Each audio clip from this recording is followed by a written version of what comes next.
नमस्कार बंधु बांधवों, मैं विशेषा स्वागत करता हूँ आपका मेरे चैनल हिंदू महापुराण कथा में।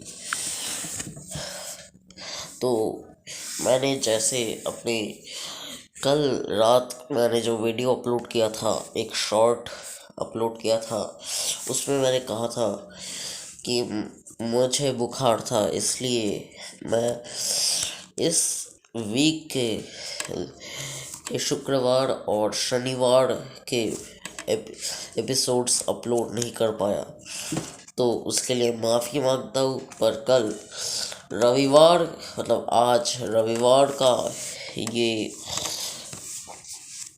ये वीडियो मैं ज़रूर, ये रविवार का एपिसोड मैं ज़रूर अपलोड करूँगा और इसीलिए ये एपिसोड का वीडियो आज बना रहा हूँ। तो मत्स्य अवतार के पहले भाग में आप लोगों ने सुना था, सर्दी है इसलिए ऐसे बात कर रहा हूँ। मत्स्य अवतार के पहले भाग में आप लोगों ने सुना था कि देवताओं को दुर्वासा का श्राप मिला है और इसलिए वो लोग अपनी शक्तियाँ खो दिया है उन्होंने। तो इस भाग और वो विष्णु जी के पास गए हैं हल निकालने के लिए इस समस्या का,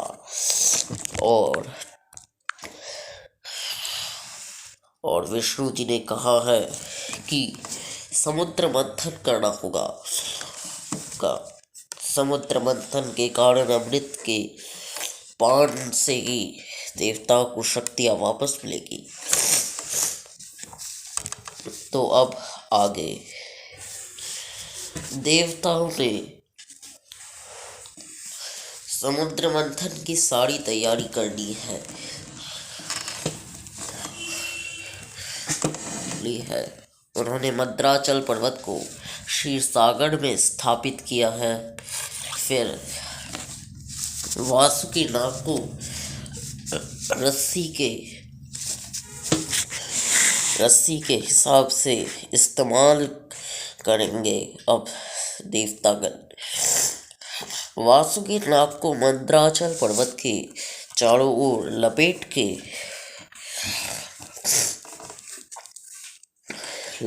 के उसे रस्सी की तरह खींच के समुद्र मंथन शुरू हुआ। भगवान विष्णु ने कहा देवताओं को कि असुरों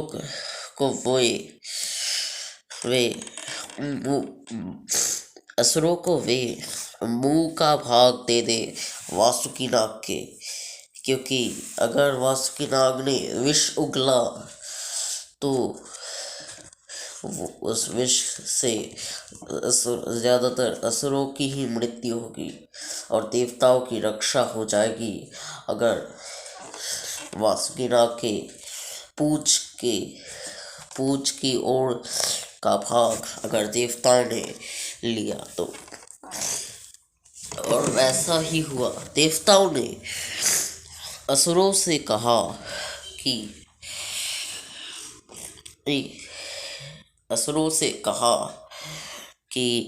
वासुकी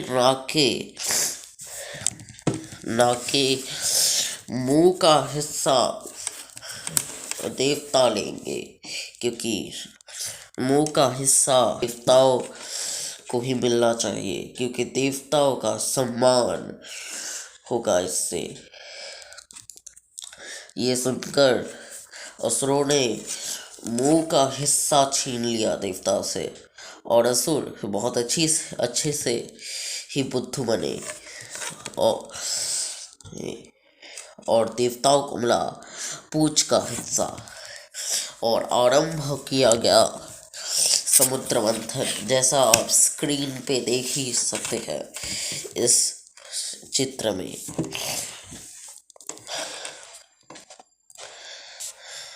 एक एक करके बहुत कुछ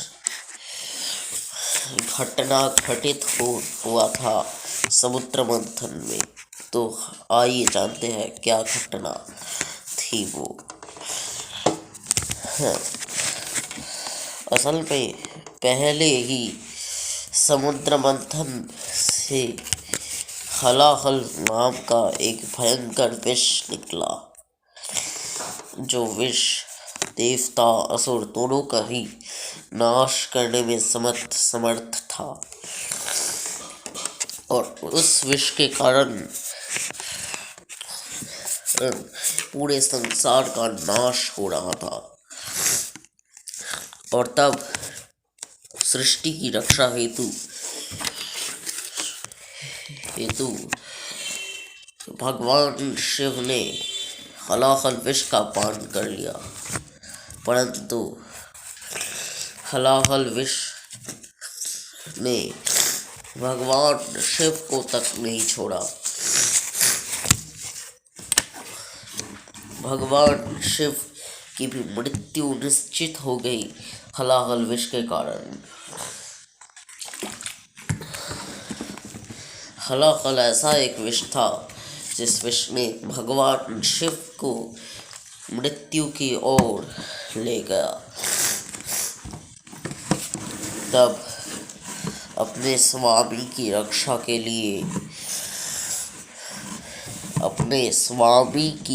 रक्षा के लिए हलाहल विष को भगवान शिव के पूरे शरीर पर ना जाने देने के लिए भगवान देवी पार्वती ने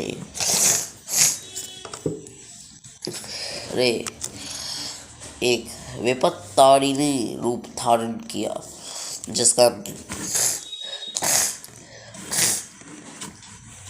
जिसका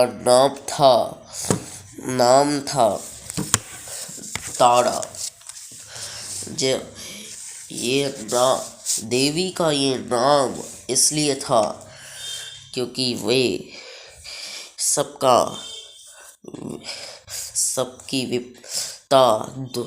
विपदा दूर करती थी, विपत्तारिणी थी वो। देवी तारा ने अपने हाथ से भगवान शिव का गला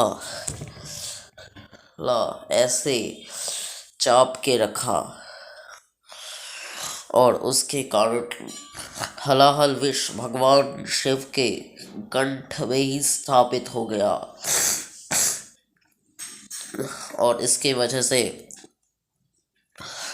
भगवान शिव का और एक नाम पड़ा, नीलकंठ। और देवी तारा रूप देवी के 10 महाविद्या के द्वितीय रूप है। तो आगे बढ़ते हैं। समुद्र मंथन में हलाहल विष के बाद और भी कई रत्न बाहर निकले,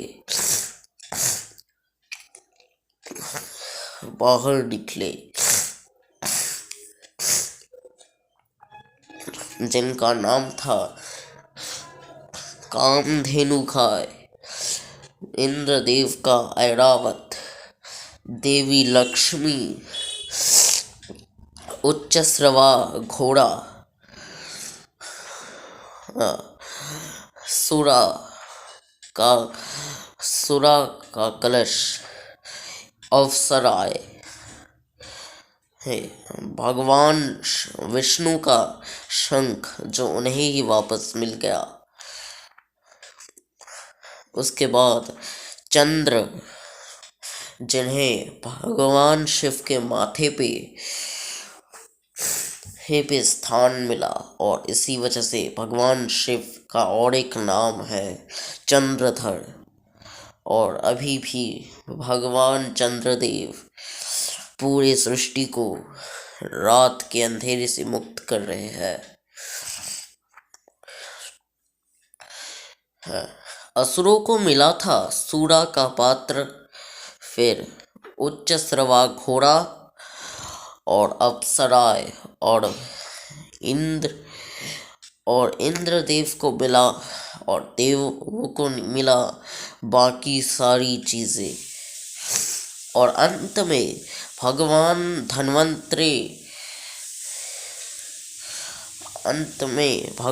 धन्वंतरी जो कि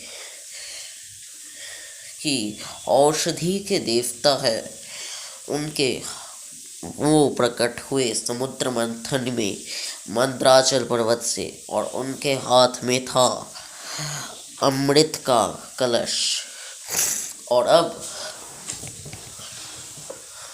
और एक बात और मंदराचल पर्वत का भार इतना बढ़ गया था तब, इसलिए भगवान विष्णु ने कूर्म अवतार धारण करके अपनी पीठ पर धारण किया था मंदराचल पर्वत को। ये बात पहले बतानी चाहिए थी, क्षमा कर दीजिएगा। तो उसके बाद तो अमृत को देखकर असुरों की लालसा बहुत बढ़ गई। तब उन्होंने अमृत लेने के लिए वो दौड़ी, पर देवगण कुछ नहीं कर पाए, क्योंकि भगवान विष्णु ने उन्हें कहा था, जो कि हमने पहले भाग में देखा, भगवान विष्णु ने उन्हें कहा था कि जब असुर अमृत लेने जाए तो उन्हें अमृत लेने देना होगा। और इस बात को मानते हुए देवतागण ने अमृत को पाने के लिए द्वंद्व युद्ध नहीं शुरू किया। उसके बाद तब असुरगण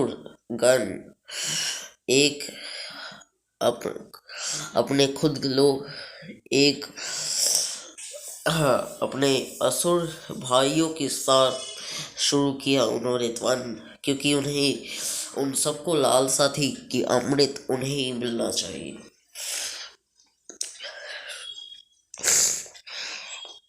तो द्वंद्व शुरू हुआ असुरों का अमृत पाने का।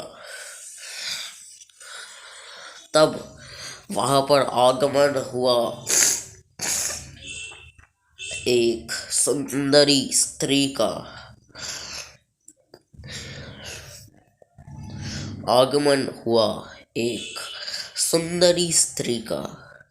जो अपूर्व सुंदरी थी।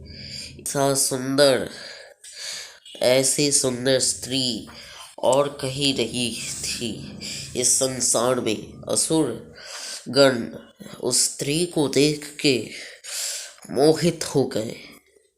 असल में वो स्त्री थी स्वयं भगवान विष्णु का एक रूप, जिसका नाम था मोहिनी।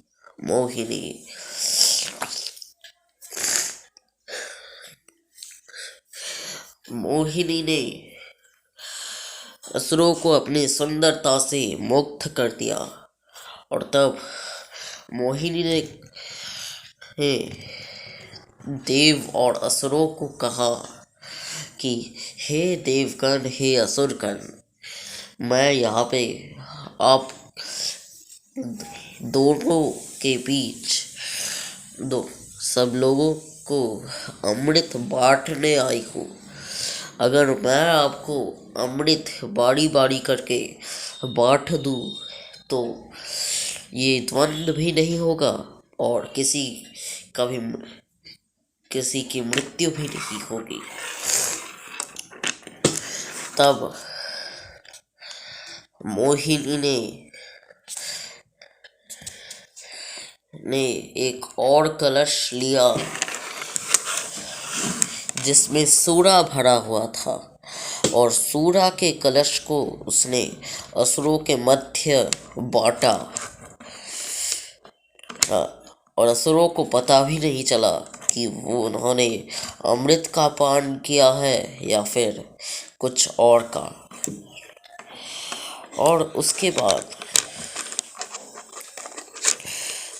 मोहिनी ने हे असली अमृत कलश लेके देवताओं में अमृत बांटना शुरू किया। पर तभी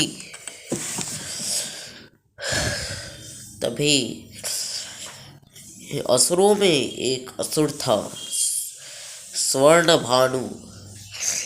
इस स्वर्ण भानु नाम के असुर को शक हुआ कि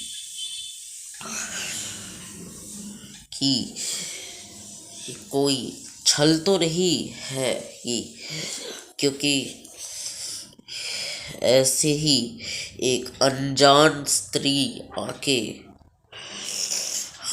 असुरों और देवों को अमृत बांट रही है। और देवता उसे देख के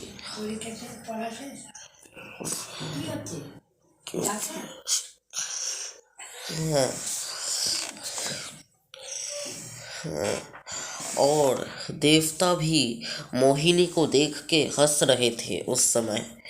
तब स्वर्ण भानु ने एक देवता का वेश बदल के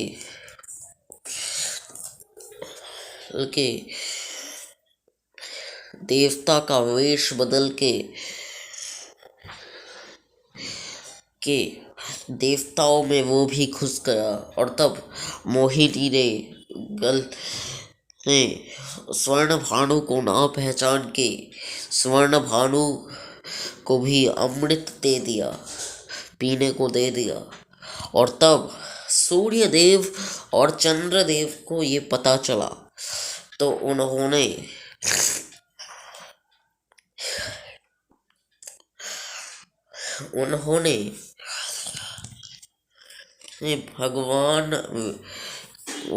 सबको ये बात बता दी।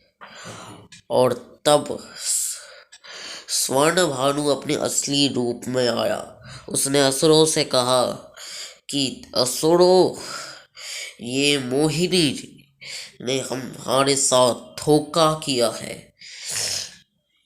इस मोहिनी ने असुरों को सूरा पिलाया है और देवों को अमृत पिलाया है। ये मोहिनी ने छल किया है हमारे साथ। तब ये सुनकर असुरगण क्रोधित हो गए। उन्होंने शस्त्र ले लिया हाथ में। और उस समय भगवान विष्णु ने मोहिनी रूप से अपने रूप में भगवान विष्णु प्रकट हुए। भगवान विष्णु ने स्वर्ण भानु की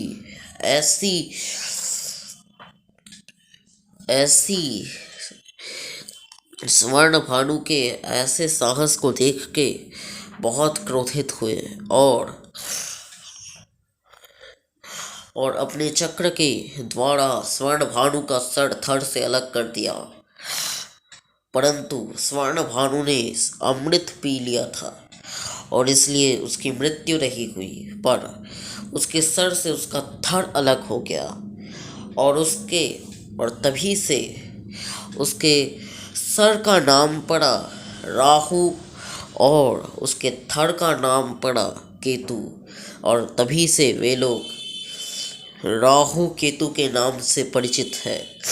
ये वही राहु है जो हर वर्ष 1-2 दिन इन सूर्य और चंद्र को ग्रहण लगाता है। और ये इस ग्रहण से ही राहु प्रतिशोध लेता है सूर्य और चंद्र से अपना, क्योंकि सूर्य देव और चंद्र देव ने ही तो राहु के बारे में सब कुछ बता दिया था सबको कि राहु देवता के रूप में अमृत का पान कर है। राहु ने ये बता दिया था और इस वजह से ही ग्रहण लगा के प्रतिशोध लेता है राहु।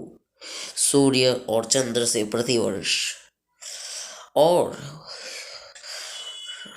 और राहु और केतु ये दोनों ग्रह के भी नाम है, मतलब ग्रह ही है ये लोग। और जब असुरों को पता चला था कि देवताओं को अमृत पान करने को मिल गया है, तो वो लोग क्रोध में देवताओं की ओर बढ़े युद्ध के लिए शस्त्र उठा के।